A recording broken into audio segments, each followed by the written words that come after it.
She didn't realize her life was slipping away. Not because of a tragedy, not because of failure, but because of comfort.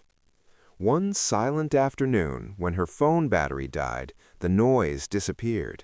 No screen, no scrolling, no escape. And for the first time, she had to face what remained: an unfinished life, a tired mind, dreams postponed without a deadline. She was young, but already exhausted, busy, but going nowhere. What she didn't understand yet was this: your future is not destroyed by big mistakes, it's delayed by small habits you repeat every day. This is a story about control, not over life, but over what steals it quietly. If you've ever promised yourself tomorrow, if your days disappear without progress, stay until the end. Before we continue, like, subscribe, and share this video. It helps this message reach people who feel stuck but don't know why. Now, stay with the full story. Her name was Elena Parker, and she was 23 years old. Elena was intelligent. Everyone who knew her said that. She learned fast, spoke well, and had plans that sounded impressive when she talked about them. She wanted a strong career, financial independence, and a life that didn't feel small. But her days told a different story. Elena lived in a small apartment where time slipped quietly through her fingers. Mornings started with her phone before her feet touched the floor. Nights ended the same way. Hours vanished into short videos, endless messages, and content she barely remembered 5 minutes later. She wasn't lazy, she was distracted. Her desk was cluttered with half-started notebooks, online courses she paid for but never finished, alarms she set and ignored, promises she made to herself and quietly broke. Every day followed the same rhythm. I'll start later. I'm tired today. I still have time. And time believed her until it didn't. The consequences arrived slowly, which made them easy to deny. Assignments turned in late, opportunities missed, confidence eroded. When Elena looked at her life, she didn't see disaster. She saw delay, a constant feeling of being behind, even when nothing urgent was happening. One evening, after another day that produced nothing but screen time and guilt, Elena sat alone in silence. Her phone was charging in the other room, unreachable. That's when she felt it. Not boredom, fear. Fear that she was trading her future for comfort without noticing. That silence didn't last long. The next day, Elena visited Mr. Thomas, an older family friend known for his discipline and directness. He had built his life slowly, without shortcuts, and never wasted words. After listening quietly, he said something Elena didn't expect. "You don't have a motivation problem, you have a habit problem." He leaned forward. "And habits," he continued, "are not emotions, they are systems." That sentence stayed with her, because for the first time, Elena realized her life wasn't stuck. It was simply being built in the wrong direction. Mr. Thomas didn't lecture Elena. He asked her one question.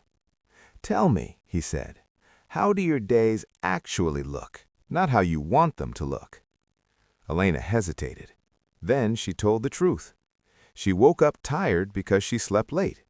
She slept late because she stayed on her phone.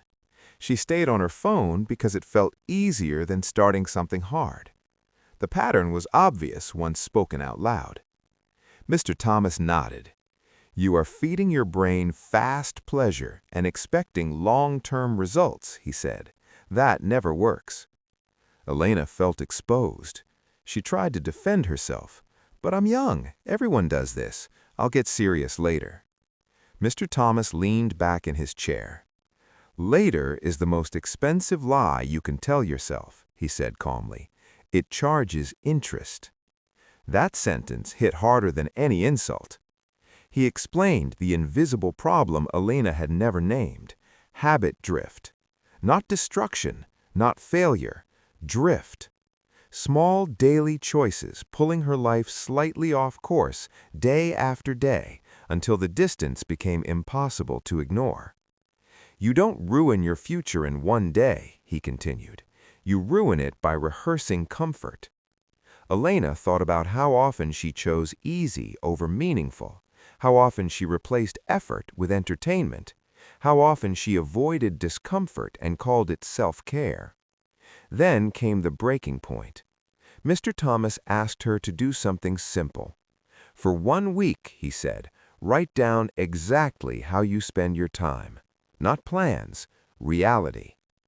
When Elena returned 7 days later, the paper in her hands felt heavier than it should.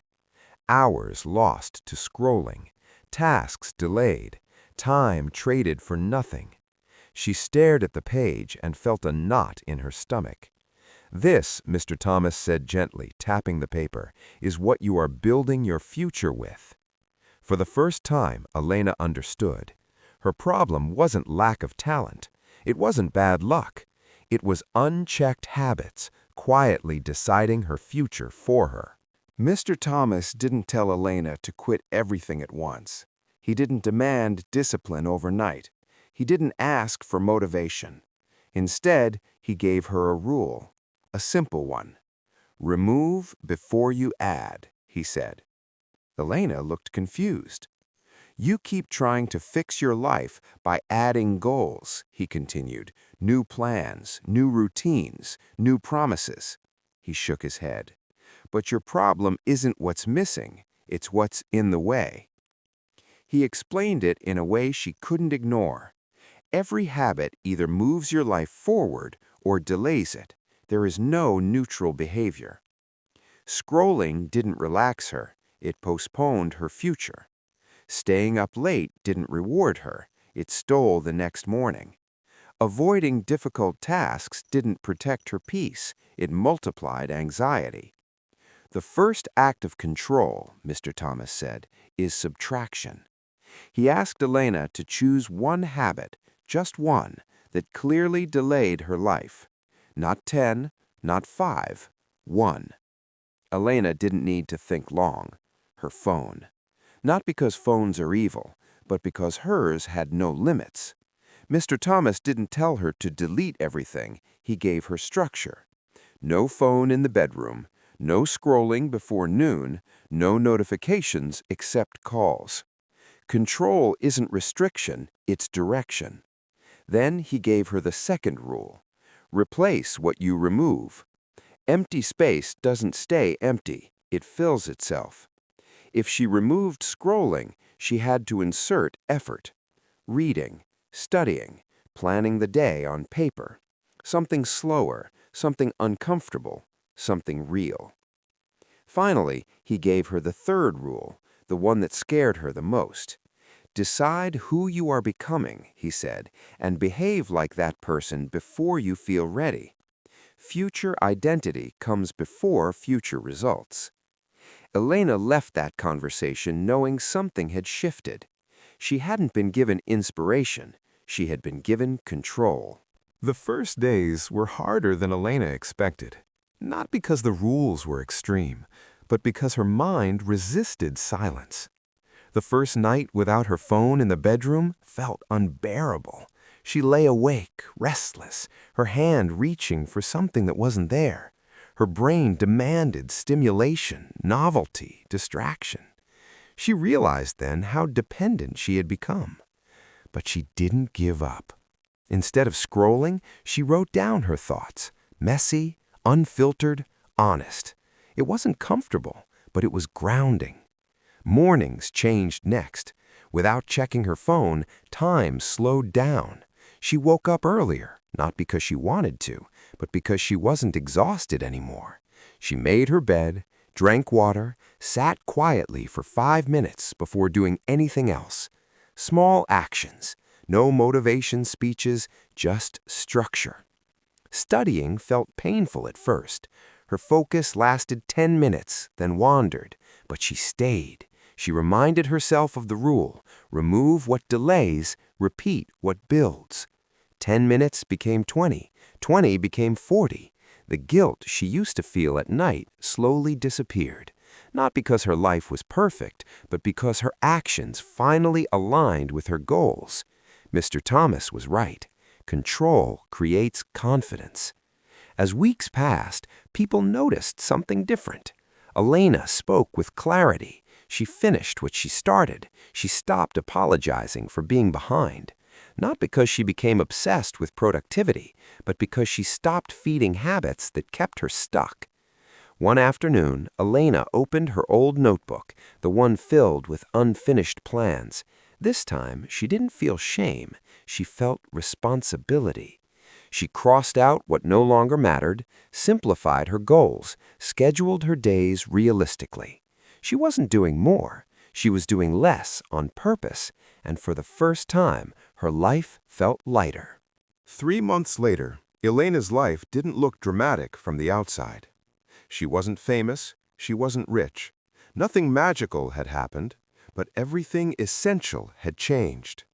She woke up with intention instead of anxiety. Her days had direction instead of drift. Her mind felt quieter, not empty, but focused. Elena understood something she had never been taught. Your future is not decided by talent. It's decided by what you allow daily. The habits you tolerate become the walls of your life. Comfort, when uncontrolled, becomes a cage. Discipline, when chosen, becomes freedom. She no longer asked herself, "What do I feel like doing?"